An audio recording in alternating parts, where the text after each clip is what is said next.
E essa noite eu quero trazer um estudo sobre as 7 cartas do Apocalipse. E, amados, durante esse estudo nós vamos fazer algumas aplicações práticas para nossas vidas. Vamos ver o conteúdo, o que engloba estas 7 cartas, como diz no verso de número 11, que dizia: o que vês, escreve em um livro e envia às 7 igrejas que estão na Ásia: a Éfeso, a Esmirna, a Pérgamo, Tiatira, Sardo, Filadélfia e Laodiceia. Vamos ver o que Cristo disse para estas 7 igrejas e vamos aplicar em nossas vidas. Vamos aprender o que Cristo disse, vamos ouvir o que Cristo disse para as igrejas e aplicarmos para a nossa vida. Mas aqui ainda, na introdução desta mensagem, quero falar um pouco sobre o conteúdo de Apocalipse. O autor do livro é o apóstolo João, como diz no verso 4, que diz: João às 7 igrejas que estão na Ásia. João é o autor do livro de Apocalipse. Amados, João escreveu o livro de Apocalipse por volta do ano 93. Em alguns estudos que eu fiz, alguns historiadores vão dizer que foi entre o ano 90 ao ano 93, outros vão dizer que foi até o ano 95. E este livro, querido, ele foi escrito quando os cristãos estavam começando a viver um dos mais intensos períodos de perseguição da história da igreja.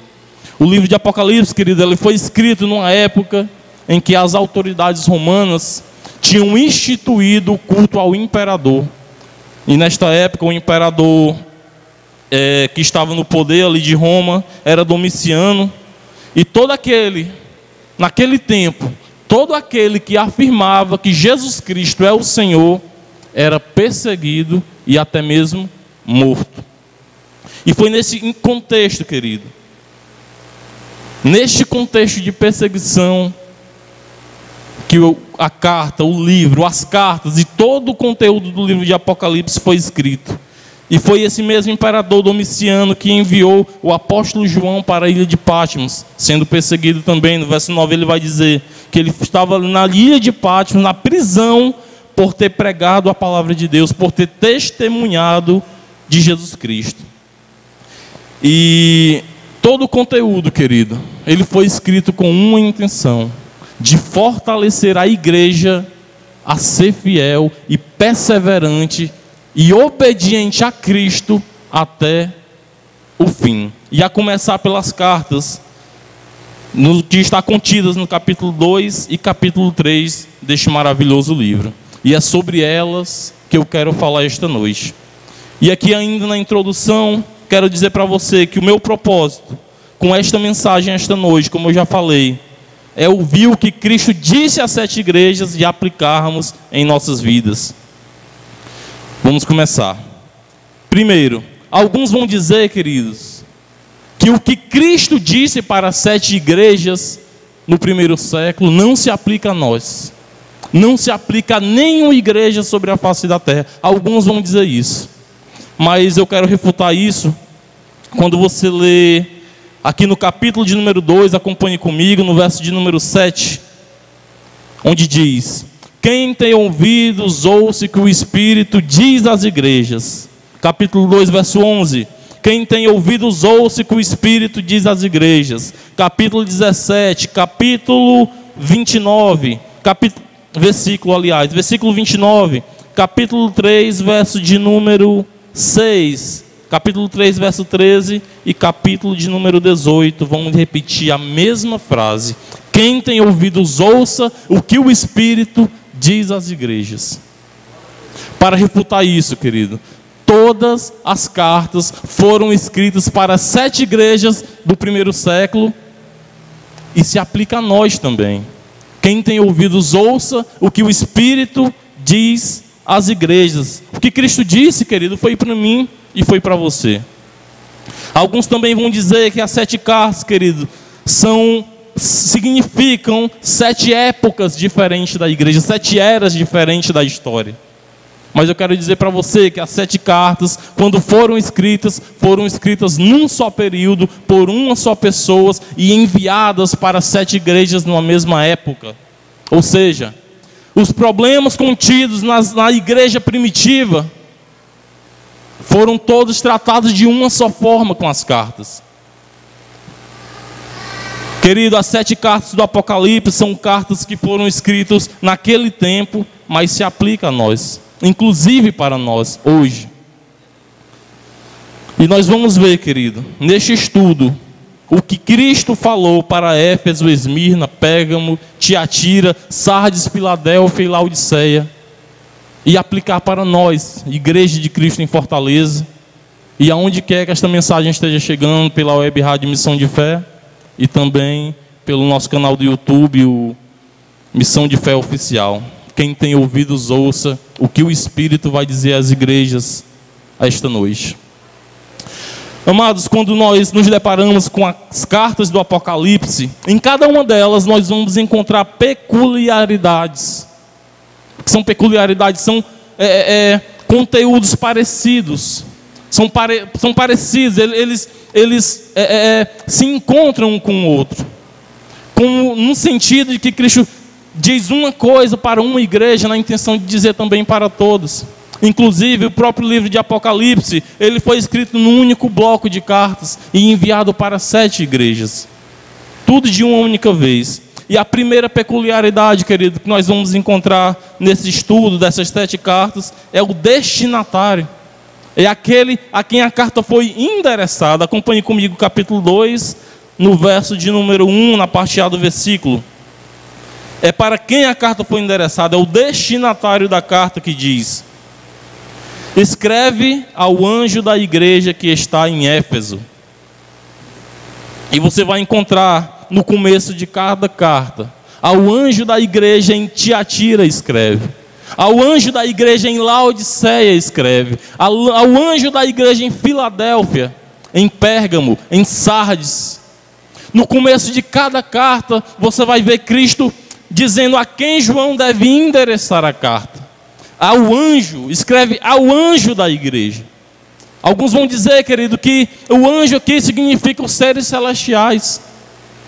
Mas uma refutação bem simples a isso é que se os anjos estão diretamente diante do Pai, não precisava escrever cartas para ele. Eles estão na presença do Senhor.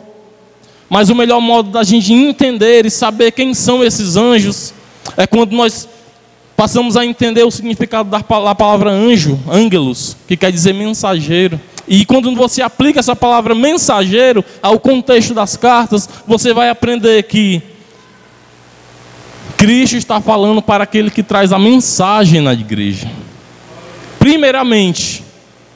Primeiro de tudo, é claro que a carta é para toda a igreja, para todas as igrejas, para todos os membros da igreja. Mas Cristo está trazendo aqui a primeira repreensão, querido. É para aqueles que trazem a mensagem. A primeira repreensão de Jesus Cristo é primeiramente para a liderança. Para os pastores, para os bispos, para os presbíteros, para as lideranças espirituais daquelas igrejas. É para eles que Cristo quer falar primeiramente. Sabe por quê? Porque a igreja é reflexo de sua liderança. A igreja, querida, é aquilo que os seus líderes a ensinaram a ser. Se nós vemos atualmente igrejas gananciosas pelas coisas do mundo, cobiçosas pelas glórias terrenas, cobiçosas pelo ouro que perece, é porque os seus líderes a têm ensinado assim. Se atualmente, querido, você vê uma igreja que faz barulho, cai no chão, rola, quebra cadeira, pula, salta, e acha que isso é mover de Deus, é porque a sua liderança ensinou que é assim que se faz. Mas se em contrapartida a isso, você vê uma igreja bíblica que busca santidade, busca aprender mais de Deus, busca santificação, busca transformação, espera o arrebatamento da igreja, é porque o líder é um líder bíblico e a ensinou a ser assim. É claro que existe o joio no meio do trigo, mas eu falo aqui de uma forma geral. A igreja é reflexo da sua liderança. Ao anjo da igreja escreve ao líder espiritual. A repreensão começa aqui de cima, querido. A liderança da igreja são os primeiros com a qual Cristo queria falar. São os primeiros que iam receber a carta, os primeiros que iam ler. Eram os primeiros que estavam cometendo erros. Você que me ouve aí, querido, pelo YouTube, pela Web Rádio Missão de Fé, vai aí trazendo aí um diagnóstico para o teu ministério, para onde você congrega, vai identificando aí onde você congrega, primeiramente pelo teu líder espiritual. Será que você tem ouvido o genuíno evangelho, onde você congrega? Você que me acompanha aqui, aí pelo YouTube, pela Web Rádio Missão de Fé, será que a liderança tem sido uma liderança bíblica? Ao anjo da igreja, Cristo tem falado aqui primeiramente. As repreensões começavam pela liderança, começavam de cima. O que é que o teu líder espiritual tem te ensinado? É a santificação? É o ouro do céu? Ou são os tesouros da terra? Essa é a primeira peculiaridade. Ao anjo da igreja escreve. Querido, aqui na segunda peculiaridade, Cristo vai falar quem escreve. Vai falar quem está falando, quem está proferindo, quem está ditando a carta para João escrever. Capítulo 2, verso 1, na parte B. Quem está falando a carta? Isto diz aquele que tem na sua destra as 7 estrelas e que anda no meio dos 7 castiçais de ouro. Eu sei as tuas obras e o teu trabalho. Capítulo 2, verso 8.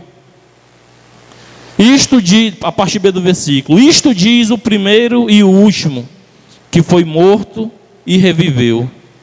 Capítulo 2, verso de número 12, a parte B do versículo, isto diz aquele que tem a espada aguda de 2 gumes. Capítulo 2, verso 18, parte que tem os seus olhos como chama de fogo e os pés semelhantes ao latão reluzente. Capítulo 3, verso 1, a parte B do versículo, isso diz aquele que tem os 7 Espíritos de Deus e as 7 estrelas. Capítulo 3, verso 7, parte B do versículo, isso diz o que é santo, o que é verdadeiro, o que tem a chave de Davi, e o que abre ninguém fecha, e o que fecha ninguém abre. Capítulo 3, verso 14, parte B do versículo, isso diz o Amém, a testemunha fiel e verdadeira, o princípio da criação de Deus. Veja quem está falando. Querido, quando você se depara com quem está falando as 7 cartas, você vai ver que essa é uma palavra digna de aceitação, porque quem fala é o próprio Senhor Jesus Cristo. Quem fala, querido, é o Senhor Jesus Cristo. Isso demonstra a autoridade de quem fala. Isso demonstra a autoridade e o poder daquele que mandou escrever a carta. Quem mandou escrever a carta, querido, é o Amém. É o primeiro e o último, é o alfa e o ômega. Você deve estar se perguntando, será que de fato eu devo dar crédito? Sim, querido, porque quem escreve é o santo e verdadeiro, é a testemunha fiel, é aquele que tem os olhos como chama de fogo e os pés como latão reluzente. É o Filho do Deus vivo, é Emanuel, o leão da tribo de Judá, a raiz de Davi. É ele quem fala, meu amado. É o alfa e o ômega. É o princípio da criação quem fala.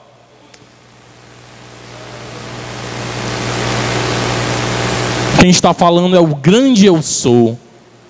Antes que Abraão existisse, eu sou. Disse o Senhor Jesus Cristo. Dê todo o crédito, querido, àquele que escreve. Dê todo o crédito àquilo que você vai aprender aqui esta noite. Quem fala é Jesus Cristo. Isso diz aquele que tem na sua destra as 7 estrelas. Quem está falando é aquele que tem nas suas mãos as 7 estrelas. Quem são as 7 estrelas? Capítulo 1 diz que são os 7 anjos das 7 igrejas. E que anda no meio dos 7 castiçais de ouro. Quem está falando, querido, é aquele que anda no meio da igreja.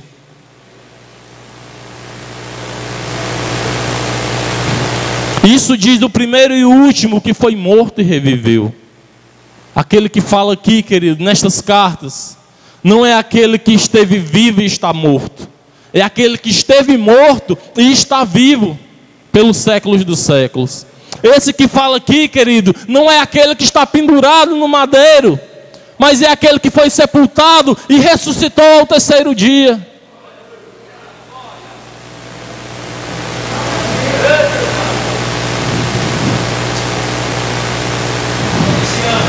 Alguns vão dizer, querido, que esse que fala foi um simples homem, um mero homem, mas a Bíblia chama de ele o Emanuel, Deus conosco. Quem está falando é o próprio Deus, o Filho de Deus, a segunda pessoa da Trindade. Quem está falando, querido, não deixa espaço para a seguinte pergunta: será que eu devo dar crédito? Quando ele se apresenta, ele mostra a sua autoridade. Quando ele se apresenta, ele mostra que ele tem poder para falar. A palavra de Deus diz, querido, que da sua boca sai uma espada afiada de 2 gumes. Essa é a palavra de Deus. Ele é o próprio Verbo. Ele é o Verbo que se fez carne. E está à destra de Deus Pai, intercedendo pelos seus eleitos. Esta palavra é fiel e verdadeira. Não porque eu estou falando, misericórdia de mim, mas porque o próprio Cristo está falando. Esta é a segunda peculiaridade. O remetente da carta, aquele que envia, aquele que fala, aquele que se apresenta para a igreja.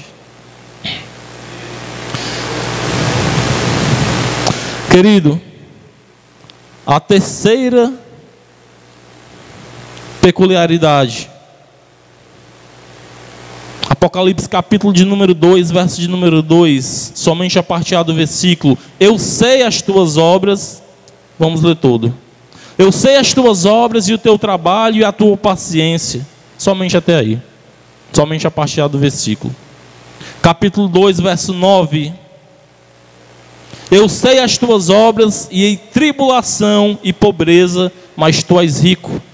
Capítulo 2, verso de número 13. Eu sei as tuas obras. Verso de número 19. Eu conheço as tuas obras. Capítulo 3, verso 2. Perdão, ainda no verso 1, capítulo 3, verso 1, parte B do versículo. Eu sei as tuas obras. Capítulo 3, verso 8, eu sei as tuas obras. Capítulo 3, verso 15, eu sei as tuas obras. Mais uma coisa que se repete em cada uma das 7 cartas. O que Cristo está falando, querido, perceba. Ele diz: eu conheço as tuas obras. Eu conheço as tuas obras. Eu conheço as tuas obras. As tuas obras. Eu conheço as tuas obras. Eu sei. Cristo diz: eu sei. Aquilo que a tua mulher não sabe, Cristo diz: eu sei. Aquilo que o teu marido não sabe, eu sei. Jovem, aquilo que os teus pais não sabem, eu sei. Eu conheço as tuas obras. Eu sei o que tu anda fazendo. Eu sei o que tu andas pensando. É o que Cristo diz. Eu sei por onde tu andas andando. Eu sei as palavras que você está falando. Eu sei, eu conheço as tuas obras. Eu sei para onde tu andas olhando. Eu conheço as tuas aflições, eu conheço as tuas dores. Eu conheço, igreja, as tuas necessidades. Capítulo 2, ele vai dizer que ele é aquele que sonda as mentes e os corações. Ele conhece cada passo nosso. Ele conhece o nosso deitar e o nosso levantar. Essa é a terceira peculiaridade, querido. Ninguém se esconde daquele que fala nas 7 cartas. Ninguém é capaz de se esconder. Ninguém é capaz de fazer nada em oculto. No dia do juízo será revelado todas as nossas obras que nós fazemos em oculto. Não adianta, nós não conseguimos esconder nada de Deus. E essa é a terceira peculiaridade. Ele conhece as nossas obras, Ele conhece as nossas necessidades, Ele sabe as nossas perseguições, Ele conhece as nossas angústias.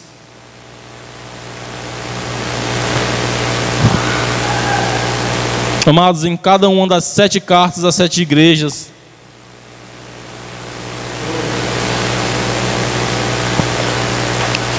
em cada uma das 7 cartas para as 7 igrejas, além de nos mostrar o destinatário, o anjo, a liderança da igreja, ele vai nos mostrar também o remetente, que é ele, o próprio Senhor Jesus Cristo, aquele que tem poder e autoridade para falar para a igreja.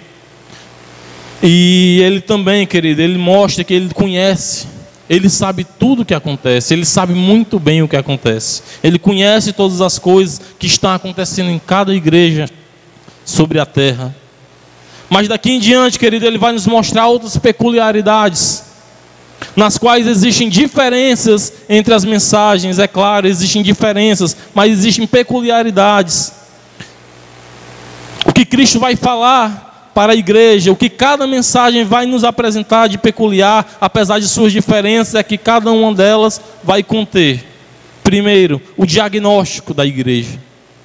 Daqui para frente nós vamos ver, querido, nas cartas, que Cristo vai dar um diagnóstico da condição espiritual das 7 igrejas: Esmirna, Éfeso, Tiatira, Sardes, Pérgamo, Filadélfia e Laodiceia. Ele vai mostrar a condição espiritual. Quando ele diz, eu sei as tuas obras, ele vai dar o diagnóstico. Depois ele vai dar conselhos para as igrejas. E depois, ao final, ele vai dar promessas para a igreja. Ele vai mostrar as promessas. E vamos falar sobre essas características e trazer aplicações para a nossa vida. E ao final falaremos das promessas para aqueles que vencerem o pecado e se manterem fiéis até o fim. Para a igreja de Éfeso, capítulo 2, do verso 2 ao 6, ele diz: eu sei as tuas obras e o teu trabalho, e a tua paciência, e que não podes sofrer os maus, e puseste à prova os que se dizem apóstolos, e não são, e tu os achastes mentirosos, e sofrestes, e tem paciência, e trabalhaste pelo meu nome, e não te cansaste. Tenho, porém, contra ti que deixaste o teu primeiro amor. Lembra-te, pois, de onde caíste, e arrepende-te, e pratica as primeiras obras. Quando não, brevemente a ti virei, e tirarei do teu lugar o teu castiçal, se não te arrependeres. Tens, porém, isto, que aborreces as obras dos nicolaítas, as quais eu também aborreço. Você viu que Cristo, ele vai elogiar aquela igreja. Depois de elogiar, ele vai trazer uma repreensão para aquela igreja. E eu não li aqui o finalzinho, que é a promessa que eu quero guardar para o final. Querido, a igreja de Éfeso, ela é elogiada por fazer a obra, por ser perseverante, por não suportar homens maus. E ela é elogiada, querido, por saber identificar os falsos apóstolos. Cristo começa trazendo grandes e maravilhosos elogios para aquela igreja. Você sabe identificar aqueles que pregam heresias. Igreja de Éfeso, você sabe reconhecer os falsos apóstolos. Tem gente que nem sabe identificar os falsos apóstolos, apenas liga a televisão e diz que aquilo é um homem de Deus. Mas enfim, não quero sair do propósito da carta, que só fazer esse comentário, que de fato acontece, infelizmente. Mas aquela igreja, querido, ela é elogiada. Cristo diz a ela: tu não pode suportar homens maus. Tu sabes reconhecer a verdade. Tu tem obras. Cristo elogia a igreja de Éfeso. Mas após o elogio, Cristo traz uma repreensão e ele diz: tenho, porém, contra ti que faltaste o teu primeiro amor. De repente, querido, quem sabe nós conhecemos a verdade, sabemos as doutrinas da graça, conhecemos sobre escatologia, soteriologia, conhecemos os termos teológicos, mas sem perceber nós abandonamos o primeiro amor. Eu me incluo nisso. Quem sabe a gente, por conta da ortodoxia, deixou um pouco de lado a piedade. Por conta do vasto conhecimento teológico, perdeu a vontade de evangelizar. Quem sabe nós estamos que nem a igreja de Éfeso, uma igreja bíblica, fundada pelos próprios apóstolos, uma igreja conhecedora da verdade, era a capital ali, era uma cidade grande. Tenho, porém, contra ti, que deixaste o teu primeiro amor. E Cristo traz um conselho para ela. A igreja de Éfeso, ela foi repreendida por deixar o primeiro amor, e Cristo dá o conselho: arrepende-te, volta a praticar as primeiras obras, volta a evangelizar como antes, volta a orar como antes, volte a ler a minha palavra como você lia no começo, volte a jejuar como você jejuava no começo.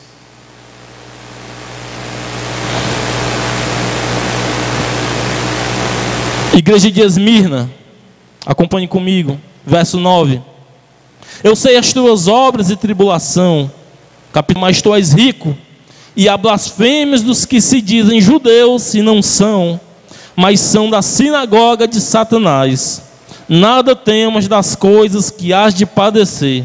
Eis que o diabo lançará alguns de vós na prisão, para que sejais tentados, e tereis uma tribulação de 10 dias. Ser fiel até a morte, dar-te-ei a coroa da vida.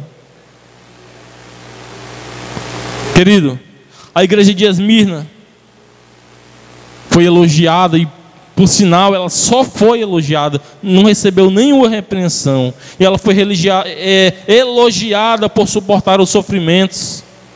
Apesar de ser uma igreja pobre, Cristo diz dela: tu és rico. Esmirna, querida, é exortada a permanecer fiel até a morte, em meio à perseguição a qual estava sofrendo.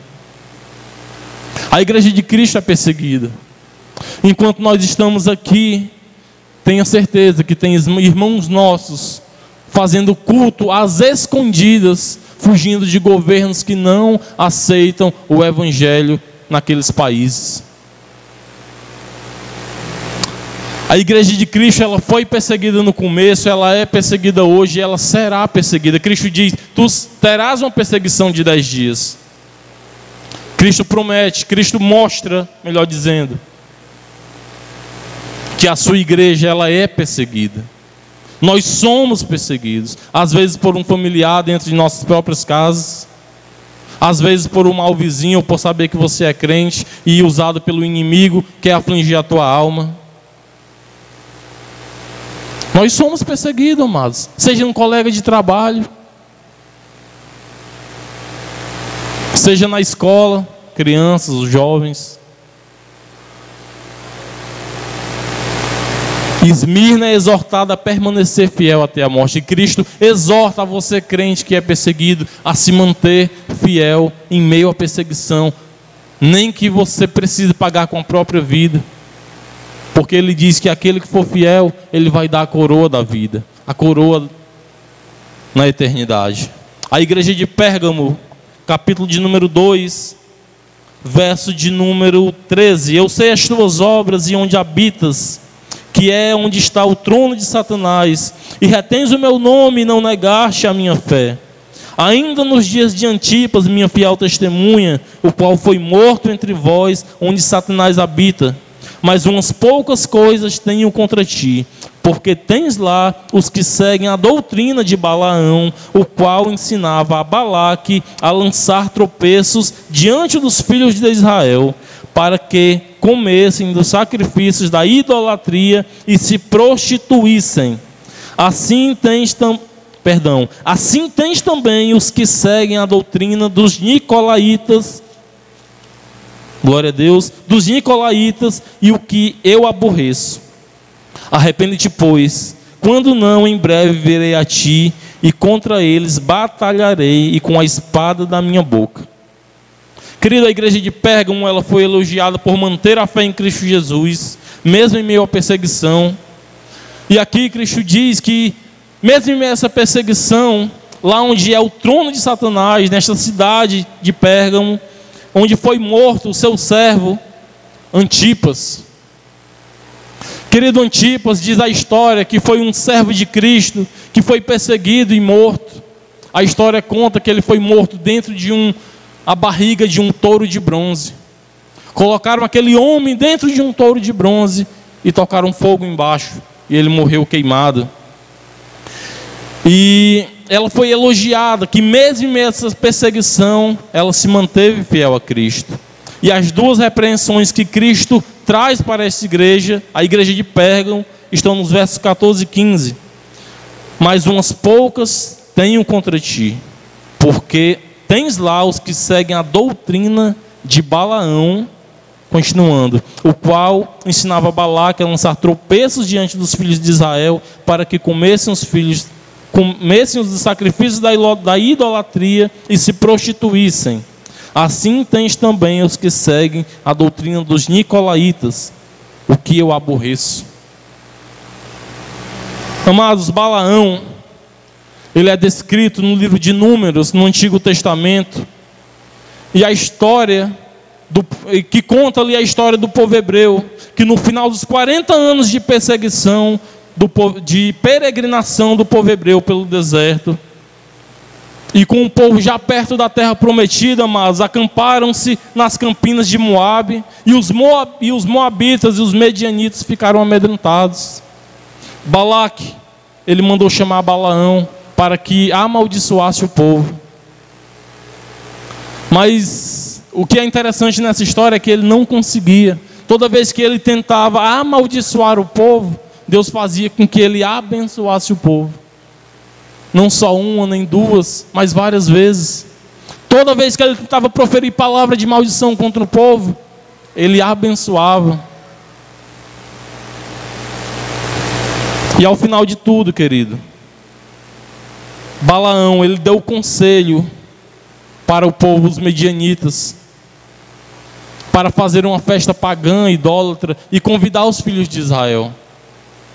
E eles foram, e naquela festa, eles se contaminaram com a prostituição, imoralidades sexuais, e se contaminaram, querido, com a idolatria.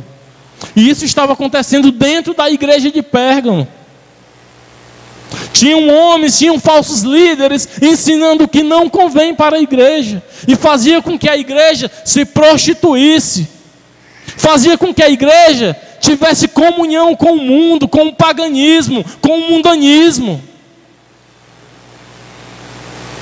É o que nós estamos vendo hoje, meus amados. Você vê hoje uma igreja carnal e mundana, porque, como eu disse no começo, os próprios líderes a ensinam a fazer desta maneira.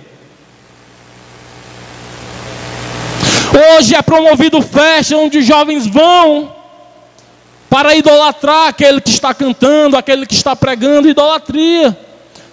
Não se tem mais a intenção de cultuar ao Senhor. Hoje é feito festas onde os jovens saem dali. Para quê, irmão? Para orar, para buscar a Deus em suas casas, para estudarem a Bíblia? Não, querido. Para namorarem, para ter encontros, porque não difere nada. Festas gospel, a maioria delas, da festa do mundo. Você vê boa parte delas com show, com luzes, com fumaça. Um dia alguém chegou para mim, eu fui para o show da banda fulano de tal. Tinha garrafa de bebida, tinha cadeiras voando, teve brigas. Ninguém lembrando de Deus. Seguindo a doutrina de Balaão. Balaão, querido, sabe quem é? É aquele que deixou de fazer a vontade de Deus por dinheiro. Quantos líderes têm feito isso na atualidade? Verso 15, Cristo vai dizer que ele também, aquela igreja também se contaminava com os nicolaítas, a doutrina dos nicolaítas. Nicolau de Antioquia, ele foi um líder, um herege que apareceu na igreja primitiva, também nesse mesmo contexto, ensinando a igreja a comungar com a prostituição, a comungar com a imoralidade sexual e a comungar, querido, com a idolatria.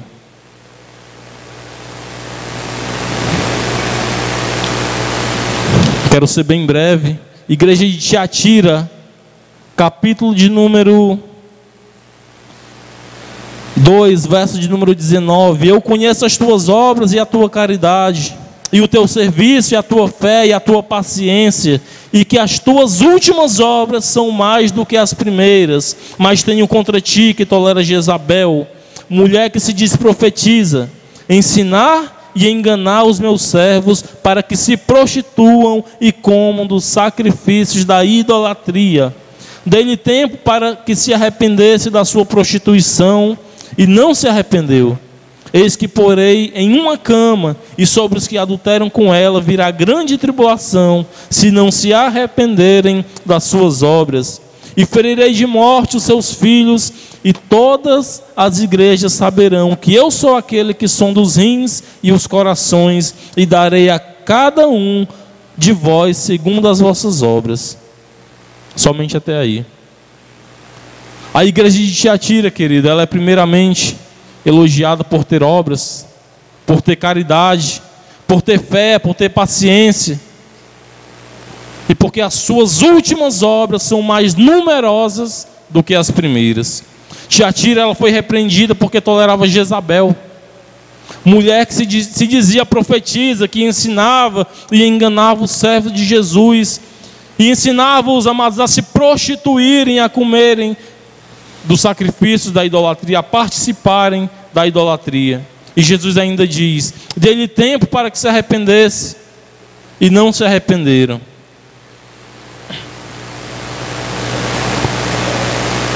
Ele até elogia, querido.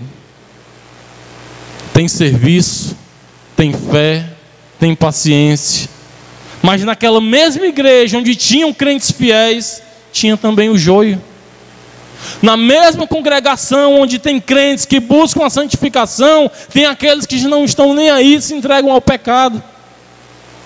Numa mesma congregação onde tem crente pensando no reino de Deus, tem outros nem aí, preocupados, vivem como se Deus não existisse, como se não fosse haver um juízo eterno e vindouro. Estavam ali em suas prostituições, estavam ali se prostituindo, vivendo uma vida imoral. É o título da última mensagem que eu trouxe no mês passado. Diziam que criam em Deus, mas viviam como se Deus não existisse. A próxima igreja, meu querido, é a igreja de Sardes, capítulo de número 3, verso de número 2. Ser vigilante, perdão, querido, ainda no verso 1. Ao anjo da igreja que está em Sardes escreve: isso diz aquele que tem os 7 Espíritos de Deus e as 7 estrelas. Eu sei as tuas obras, que tem nome de que vives e estás morto. Ser vigilante e confirma os restantes que estavam para morrer, porque não achei as tuas obras perfeitas diante de Deus. Lembra-te, pois, do que tens recebido e ouvido, e guarda-o. Arrepende-te, se não vigiares, virei sobre ti como um ladrão, e não saberás a que hora virei contra ti. A igreja de Sardes, na igreja de Sardes, alguns têm sido fiéis, porém ela é duramente criticada por ser uma igreja morta. Vou repetir.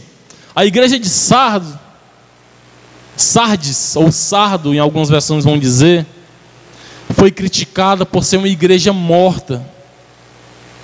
Tu tens nome de que vives, mas está morto.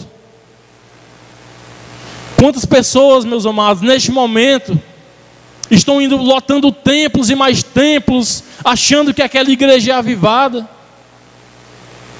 só porque aquela igreja tem barulho, porque aquela igreja tem rodopio, aquela igreja tem gente falando em línguas, e alguns pensam: aquela igreja é uma igreja viva.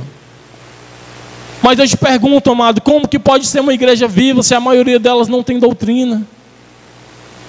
Como que pode ser uma igreja viva se a maioria delas não tem ensino da palavra de Deus? Os próprios líderes estão desviados em cima dos altares. Só tem a aparência de que está viva, mas está morta. Igreja de Laodiceia, capítulo de número 3. Perdão, queridos. Igreja de Filadélfia, capítulo de número 3, verso de número 8. Eu sei as tuas obras, eis que diante de ti pus uma porta aberta, e ninguém pode fechar. Tendo pouca força, guardaste a minha palavra, e não negaste o meu nome. Eis que eu farei aos da sinagoga de Satanás, aos que se dizem judeus e não são, mas mentem, eis que eu farei que venham e adorem prostrados aos teus pés, que saibam que eu te amo, que há de vir sobre todo o mundo para tentar os que habitam na terra. Eis que venho sem demora, guarda o que tens para que ninguém tome a tua coroa. Mas a igreja de Filadélfia, ela é elogiada por perseverarem na fé, por obedecerem a Cristo e honrarem o seu nome. Filadélfia não recebe nenhuma crítica, nenhuma repreensão de Jesus Cristo. Filadélfia, querido, é uma igreja exemplo. Deixa eu lhe falar uma coisa, que eu até já falei no começo, mas eu quero explicar melhor. Quando o livro de Apocalipse foi escrito, ela não era dividida por capítulos e versículos, era apenas um único bloco de cartas. O apóstolo João, ele escreveu, e num bloco de cartas só, ele envia para 7 igrejas. O que é que isso quer dizer? Que as 7 igrejas receberam as 7 cartas. Como diz no capítulo de número 1, o que vês escreve às 7 igrejas. O que é que eu quero dizer com isso? As 7 igrejas tomaram ciência do diagnóstico, da situação espiritual de todas as 7 igrejas. E Cristo traz aqui 2 igrejas para serem exemplo para as outras. A igreja de Esmirna e a igreja de Filadélfia. Filadélfia era uma igreja modelo. Filadélfia era uma igreja que não recebeu nenhuma repreensão, só elogio. Amados, nós somos falhos e todo dia entristecemos a Deus, mas é isso que nós devemos buscar. Buscar uma estatura de um crente perfeito. É o que eu busco todo santo dia. A minha oração a Deus, querido, é uma riqueza sim, mas é a riqueza celestial. Todo dia eu oro a Deus por santidade. Todo dia eu oro a Deus por ser mais santo. Todos os dias eu entristeço ao Senhor. Mas eu creio, amados, que com o passar dos tempos, nós buscando a santificação de Deus, nós vamos ser crentes mais maduros e mais fiéis a Deus com o passar dos dias, assim como era Filadélfia. Eu sei as tuas obras, eis que diante de ti pôs uma porta aberta que ninguém pode fechar. Tens pouca força, guardaste a minha palavra e não negaste o meu nome. Mesmo com pouca força, querido, Cristo nos orienta a não negar o seu nome. A igreja de Laodiceia, em contrapartida à igreja de Filadélfia, que não recebeu nenhuma repreensão, a igreja de Laodiceia não recebe nenhum elogio, só crítica. Vamos ler. Capítulo 3, verso 15. Eu sei as tuas obras, que nem és frio nem quente. Oxalá fosses frio ou quente. Assim, porque és morno e não és frio nem quente, vomitar-te-ei da minha boca. Como dizes, sou rico, estou enriquecido, e de nada tenho falta, e não sabes que és desgraçado, miserável, pobre, cego e nu. Aconselho-te que de mim compres ouro provado no fogo, para que te enriqueças, e vestidos brancos, para que te vistas, e não apareça a vergonha da tua nudez, e que unja os teus olhos com um colírio, para que vejas. Eu repreendo e castigo a todos quanto amos. Sê, pois, zeloso e arrepende-te. Eis que estou à porta e bato. Se alguém ouvir a minha voz e abrir a porta, eu entrarei em sua casa e cearei com ele e ele comigo. Meus amados, como eu falei agora há pouco, a igreja de Laodiceia, ela não recebe nenhum elogio, só recebe crítica, duramente criticada por ser morna.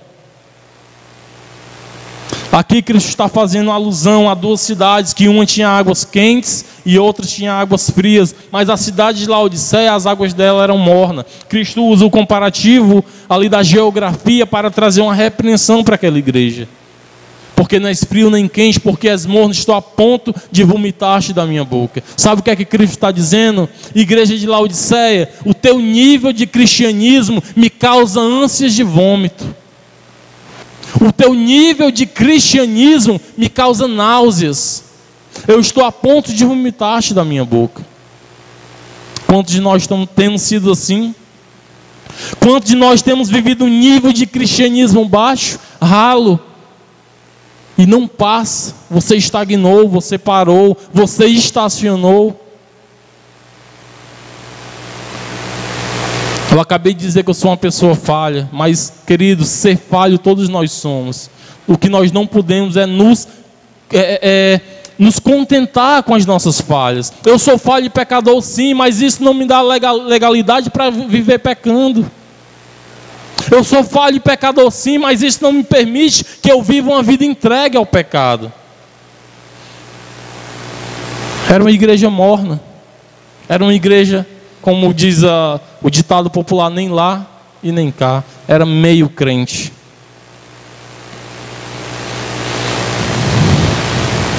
Querido, Laodiceia era uma igreja que se achava rica. Mas sabe o que é que Cristo disse para ela? Tu és um infeliz, miserável, pobre, cego e nu.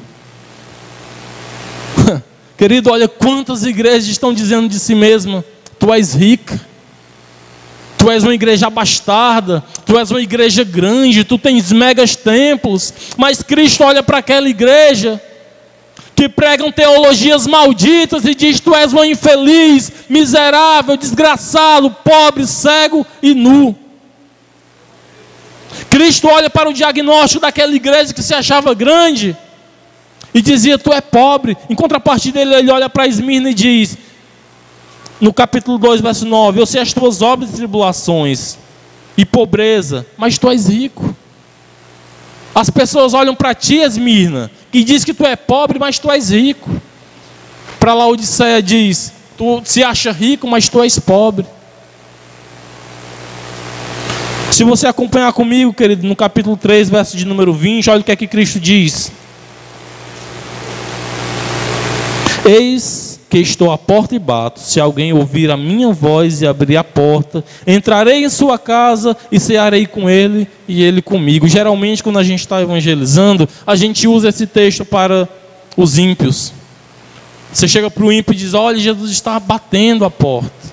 Diz que Jesus está à porta e bate. Se você abrir a porta do seu coração, Ele vai entrar e ceiar contigo.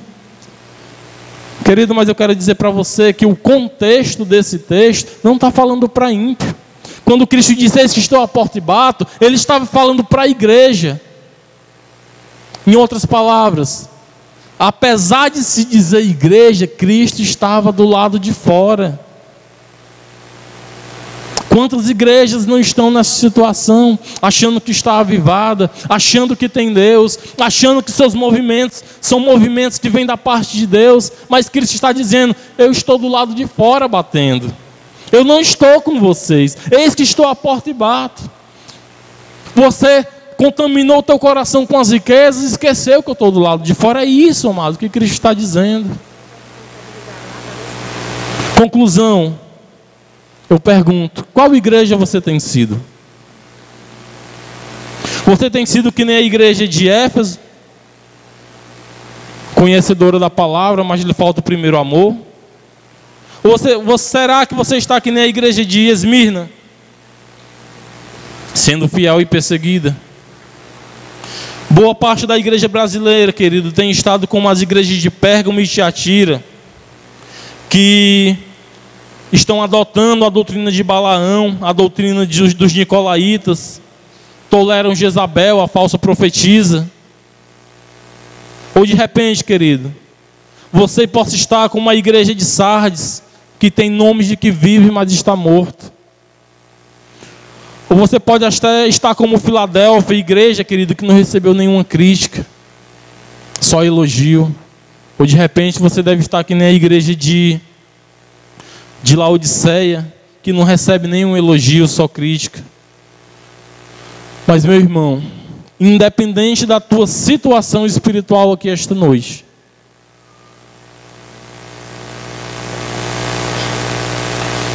caso lhe falte o primeiro amor, caso você esteja com a aparência de que está vivo, mas está morto, caso você esteja se achando um super crente, mas Cristo diz que o teu nível de cristandade não é do agrado dele. Não importa, querido, o nível espiritual ao qual você esteja, Cristo diz: arrepende-te. Volta ao primeiro amor. Volta a praticar as primeiras obras. Ser fiel até o fim. Não compactue com as heresias, largue a prostituição, compre de mim o ouro puro, as vestes, compre de mim o colírio, sê, pois, zeloso e arrepende-te. Qual é a situação espiritual que você vive hoje? Tem estado fraco? Tem tentado buscar mais a Deus? Ou não, você deixou de lado essa parte? Deixou de orar, deixou de buscar, deixou de estudar a palavra de Deus? Qual a tua situação? Qual a situação que você se encontra? Ou você se está bem, que nem as igrejas de Esmirna, que nem a igreja de Filadélfia? Arrepende-te. Essa noite, querido, Deus tem falado de arrependimento para nós, igreja, para nós aqui de dentro. Às vezes nós falamos: o fulano de tal se desviou, uma ovelha que se desgarrou. E quem sabe nós estamos que nem a dracma, se perdeu dentro de casa.